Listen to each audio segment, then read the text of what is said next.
வணக்கம், welcome to foods of India. நல்ல ஃப்ரெஷ்ஷான இறால் கூட ஃப்ரெஷ்ஷான மசாலா வறுத்தரைச்சி ஒரு சூப்பரான டேஸ்ட்டில் இறால் குழம்பு எப்படி ரெடி பண்ணலான்னு தான் இன்றைக்கி நம்ம இந்த வீடியோவில் பார்க்க போகிறோம். இந்த குழம்பு ரெடி பண்ணுறதுக்கு நான் இன்றைக்கி 1/2 கிலோ இறால் வாங்கி நல்லா கழுவி சுத்தம் பண்ணி எடுத்து வச்சுருக்கேன். இறால் எப்படி க்ளீன் பண்ணுறதுன்னு நம்ம ஏற்கனவே வீடியோ போட்டிருக்கோம். அந்த லிங்க் வந்து கீழே டிஸ்கிரிப்ஷனில் இருக்குது. இந்த இறால் குழம்பு ரெடி பண்ணுறதுக்கு முன்னாடி முதல்ல இறாலை வந்து நம்ம மேரினேட் பண்ணி எடுத்துக்கலாம். இந்த இறால் கூட 1/2 டீஸ்பூன் உப்பு, 1/2 டீஸ்பூன் மஞ்சள் தூள், அப்புறம் 1/2 மூடி எலுமிச்சம்பழத்தோட சாறு, இது மூணையும் சேர்த்து நல்லா மிக்ஸ் பண்ணி ஒரு 10 நிமிஷம் அதை அப்படியே ரெஸ்ட்டில் விட்டுறலாம்.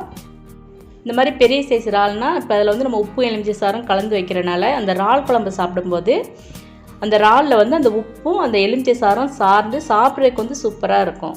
இப்போ இது ஒரு மூடி போட்டு மூடி 10 நிமிஷம் அப்படியே ரெஸ்ட்டில் வச்சுருக்கலாம். இப்போ அதுக்குள்ளேயே நம்ம இந்த குழம்புக்கு தேவையான மசாலா வந்து வறுத்து எடுத்துருவோம்.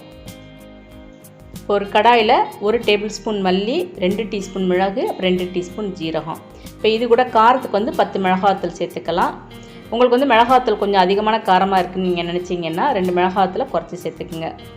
அடுப்பை மீடியம் ஃப்ளேமில் வச்சு அந்த மல்லி வந்து நல்லா வாசம் வர வரைக்கும் நம்ம வறுத்து எடுத்துக்கணும். அதே சமயம் மிளகாத்தூளோட கலர் வந்து மாறிடக்கூடாது. இப்போ இதை வறுத்து எடுத்தாச்சு. இதை நல்லா ஆற விட்டு ஒரு மிக்ஸி ஜாரில் சேர்த்து இது கூட கொஞ்சமாக தண்ணி சேர்த்து முதல்ல பல்ஸில் கொஞ்சமாக சுற்றி எடுத்துக்கலாம். இப்போ இது கூட ஒரு பெரிய வெங்காயத்தை இந்த மாதிரி பெரிய சைஸாக நறுக்கி சேர்த்துக்கலாம். அப்புறம் சின்ன துண்டு இஞ்சி, கொஞ்சம் 7 பல் பூண்டு, இது கூட கொஞ்சமாக கருவேப்பிலை சேர்த்து தேவைப்பட்டால் கொஞ்சமாக தண்ணி சேர்த்துட்டு இப்போ இதை வந்து மிக்சியில் நல்லா நைஸாக அரைச்சி எடுத்துக்கலாம். இப்போ நம்ம இறால் குழம்பை ரெடி பண்ண ஆரம்பிச்சிருவோம். அதுக்கு அதே கடாயில் 4 டேபிள் ஸ்பூன் அளவுக்கு எண்ணெய் சேர்த்துக்கலாம். இப்போ எண்ணெய் நல்லா சூடானதுக்கப்புறம் 1 டீஸ்பூன் ஜீரகம், 2 பச்சை மிளகாய் அந்த மாதிரி நீல வாக்கில் நறுக்குனது, அப்புறம் கொஞ்சமாக கருவேப்பிலை, இது கூட அரைச்சி வச்சுருக்க மசாலா, இது எல்லாத்தையும் சேர்த்துக்கணும். இப்போ இந்த குழம்புக்கு தேவையான நம்ம உப்பு சேர்த்துக்கலாம். இப்போ எல்லாத்தையும் சேர்த்து நல்லா இந்த மாதிரி கலந்து விட்டுக்கணும்.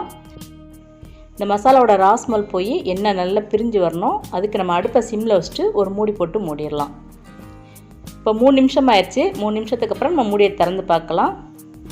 பாருங்கள், 3 நிமிஷத்துல மசாலா வந்து நல்ல எண்ணெய் பிரிஞ்சு வந்திருக்கு. இப்போ இந்த குழம்புக்கு தேவையான தக்காளி நம்ம சேர்த்துக்கலாம். நம்ம ஏற்கனவே எலுமிச்சம்பழ சாறு சேர்த்துருக்கனால தக்காளி வந்து கொஞ்சமாக தான் சேர்த்துக்கணும். நான் வந்து 2 மீடியம் சைஸ் தக்காளியை மிக்சியில் இந்த மாதிரி குறைன்னு அரைச்சி எடுத்துருக்கேன். ரொம்ப நைஸாக அரைச்சிட்டோம்னா அந்த விதைகள்லாம் அடிபட்டுரும். இப்போ இதையும் சேர்த்து நல்லா கலந்து விட்டுக்கலாம். இப்போ 1/2 டீஸ்பூன் மஞ்சள் தூள், 1 டீஸ்பூன் காஷ்மீரி மிளகாத்தூள் சேர்த்துக்கலாம். இந்த குழம்பு வந்து நல்ல கலர் கொடுக்குறதுக்காக காஷ்மீரி மிளகாய் 1 டீஸ்பூன் சேர்த்துக்கிறோம். நீங்கள் வந்து காஷ்மீரி மிளகாய் இல்லை அப்படின்னா ஆர்டினரி மிளகாத்தூள் வந்து 1/2 டீஸ்பூன் சேர்த்துட்டா போதும். இப்போ இது எல்லாத்தையும் சேர்த்து நல்லா இந்த மாதிரி கலந்து விட்டதுக்கப்புறம் அடுப்பை வந்து சிம்மில் வச்சுட்டு ஒரு மூடி போட்டு மூடி 3 நிமிஷம் அப்படியே சிம்லேயே நல்லா வச்சுருக்கலாம். அந்த 3 நிமிஷத்துக்குள்ளே இந்த மசாலாலாம் நல்லா இந்த மாதிரி எண்ணெய் பிரிஞ்சு வந்துடும்.